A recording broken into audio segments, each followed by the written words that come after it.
So here we are, 2 weeks later, and the dolls are ready to find homes. In my last video, I left you when the dolls were being assembled and they were ready for their hair.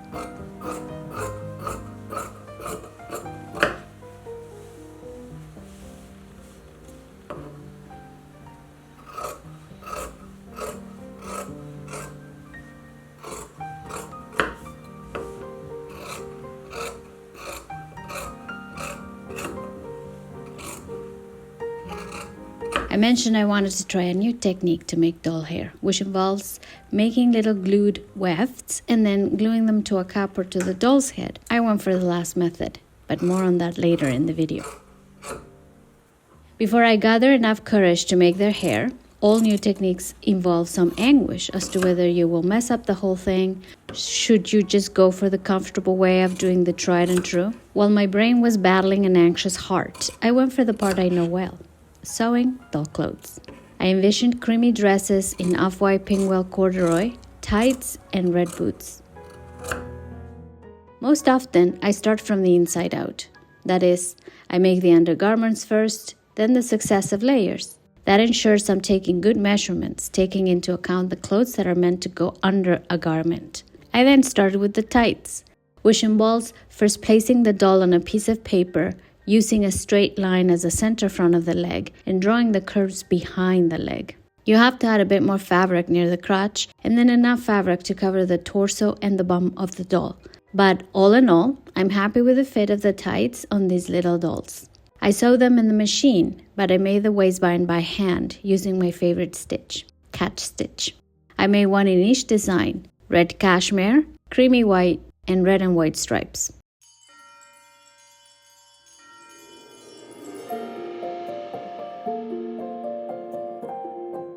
Then it was time to design and sew the dresses. I've shown you before how I like to draw the pattern with the actual seams and then add seam allowance after. This is particularly helpful when you're making very small and fitted doll clothes, where a few millimeters off can make a difference whether the doll can slip her hands through the sleeves or not.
I made one bodice with a length of velvet ribbon, the other one with a floral bib, and the third one with a V made using baby rickrack with whipped red embroidery thread to resemble candy cane.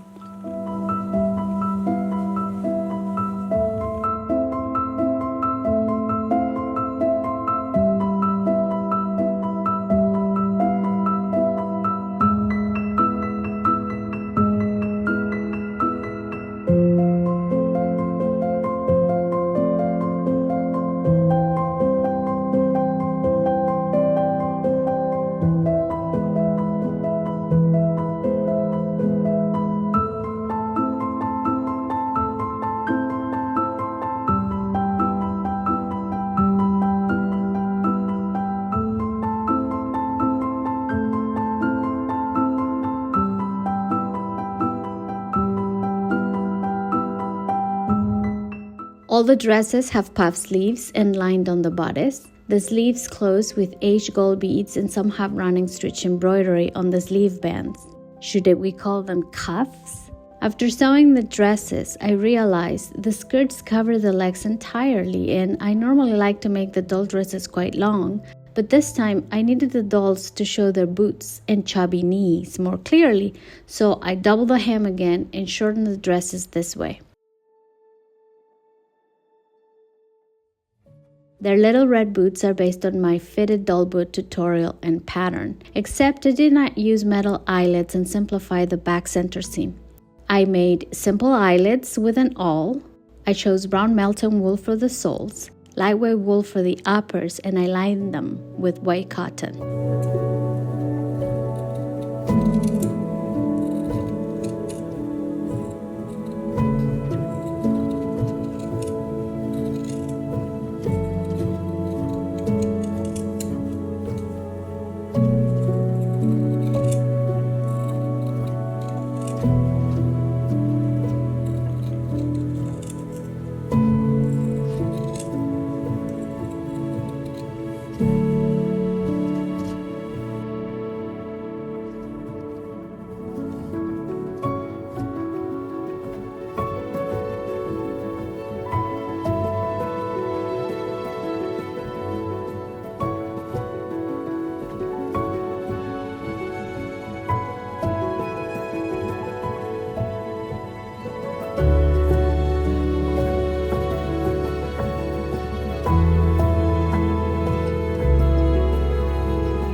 Then it was time to get down to business and finally give them hair. The first step was to thoroughly clean the locks, as I bought them raw, even though the listing said they were pretty clean, not.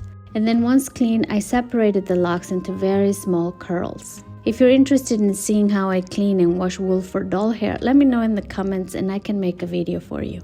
Once the locks were ready, I used slightly watered down tacky glue to glue them to a piece of plastic into little rows. Once dried, I lifted the locks from the piece of plastic, a Ziploc bag, and I had now little glued wefts to attach to the dolls' heads. I used the same procedure, attaching them with glue to the doll's head, and I let the whole thing dry for a couple of days. Once dry, I made permanent hairstyles, something I've wanted to try for a long time, and I included a few hairpins with palms and red berries.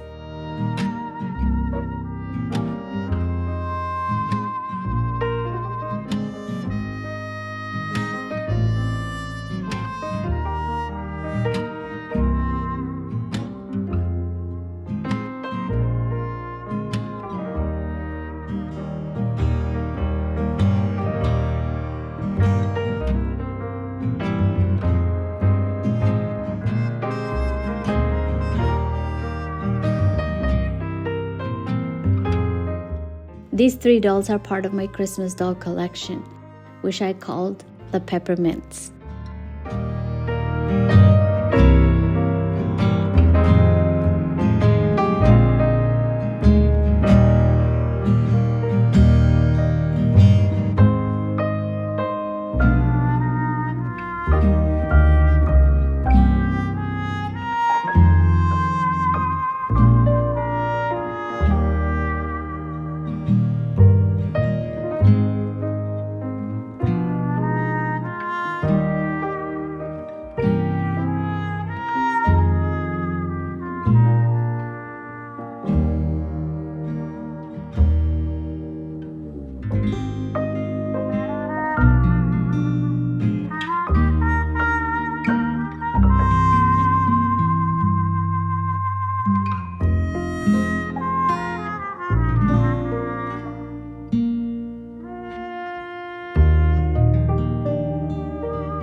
But they're not the only dolls I've made for Christmas this year. I also managed 4 little mushrooms with green velvet colors and their corresponding red bows. You can now find all these dolls in my shop. I hope one of them can become a friend to you or your loved ones.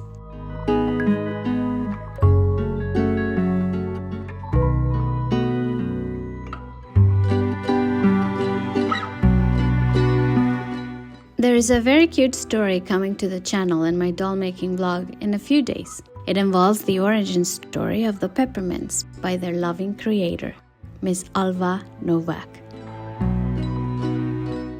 Stay tuned.